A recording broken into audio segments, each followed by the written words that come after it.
یہ میں نے قرآن کریم کی ایک آیت آپ کے سامنے پڑھی ہے، اور اس میں اللہ تبارک و تعالی نے انسان کو اس کی زندگی کا مقصد بتایا ہے۔ اس مقصد کا جاننا ہر اس شخص کے لیے ضروری ہے جو تھوڑی سی بھی عقل رکھتا ہو، سمجھ رکھتا ہو، اس لیے کہ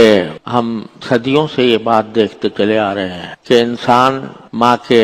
پیٹ سے پیدا ہوتا ہے، بچپن کی زندگی گزارتا ہے، جوان ہوتا ہے، بعض اوقات بوڑھا ہو جاتا ہے، لیکن آخر کار اس کو اس دنیا سے جانا ہو۔ اس میں کسی کا اختلاف نہیں، یہاں تک کہ جو لوگ معاذ اللہ خدا کے وجود سے بھی انکار کرتے ہیں، وہ بھی موت سے انکار نہیں کر سکتے۔ پیدائش ہوتی ہے، پیدائش ہونے کے بعد انسان بعض اوقات تو بچپن ہی میں چل بستا ہے، اور بعض اوقات بڑا ہوتا ہے، بڑے ہو کر دنیا سے چلا جاتا ہے۔ اس حقیقت پر اگر غور کیا جائے تو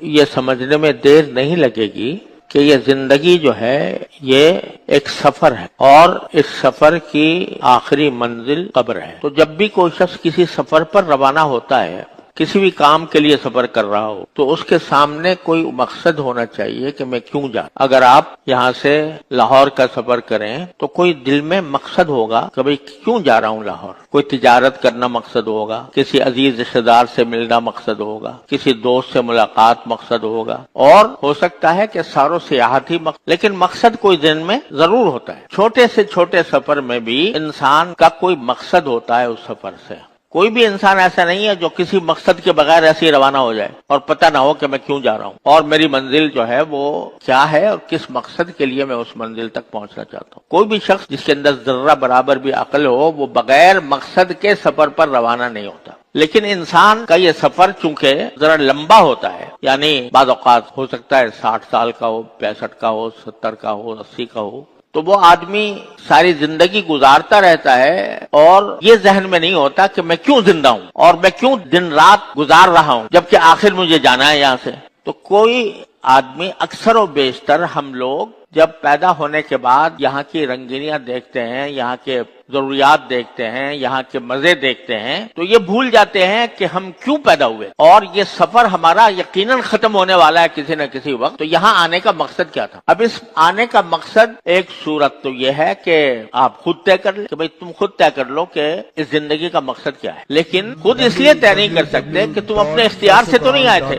یعنی جب دنیا میں پیدا ہوئے تھے تو کیا پیدائش سے پہلے تم نے یہ ارادہ کیا تھا کہ میں پیدا ہوں اور پیدا ہو کر بچہ بنوں، پھر جوان بنوں، پھر بوڑھا بنوں، پھر مروں؟ یہاں پیدا ہونے سے پہلے تو کوئی آپ کے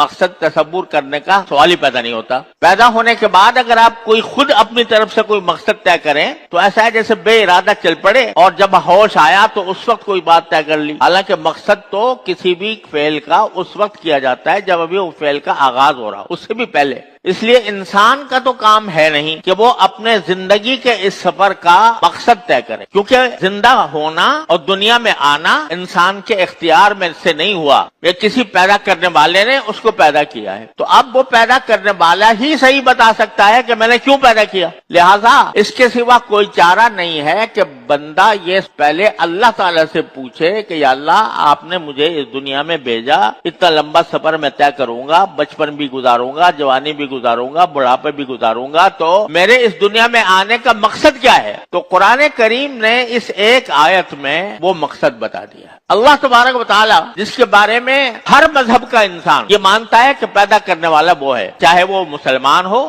عیسائی ہو، یہودی ہو، ہندو ہو، اس سے کوئی انکار نہیں کر سکتا کہ انسان کو پیدا کرنے والا اللہ ہے۔ تو اللہ تبارک و تعالی بندے کو بتا رہے ہیں کہ میں نے تم کو کیوں پیدا، دنیا میں کیوں بھیجا۔ وہ اس آیت کریمہ میں اللہ تعالی نے بتایا، اس کا ترجمہ یہ ہے کہ میں نے انسانوں کو اور جنات کو، کیونکہ جنات بھی اللہ تعالی کی پیدا کیے ہوئے ہیں، ان کا الگ جہان ہے، تو جنات کو اور انسانوں کو میں نے صرف ایک کام کے لیے پیدا کیا، ان کی زندگی کا مقصد صرف ایک ہے، اور وہ کیا ہے کہ وہ میری عبادت کریں۔ وَمَا خَلَقْتُ الْجِنَّ وَالْإِنسَ إِلَّا لِيَعْبُدُونَ، میں نے جنات اور انسانوں کو نہیں پیدا کیا مگر اس کام کے لیے کہ وہ میری عبادت کریں۔ اس کے لیے پیدا کیا. اور آگے اللہ تعالیٰ نے یہ بھی فرما دیا وما اريد منهم من رزق وما اريد ان يطعمون، میں نے ان کو اس لیے تو نہیں پیدا کیا کہ وہ میرے واسطے رزق کما کے لائیں اور مجھے کھلائیں، کیونکہ ان اللہ هو الرزاق ذو القوة المتین، رزق دینے والا تو صرف اللہ ہی ہے. لہذا پیدا کرنے کا مقصد یہ بتایا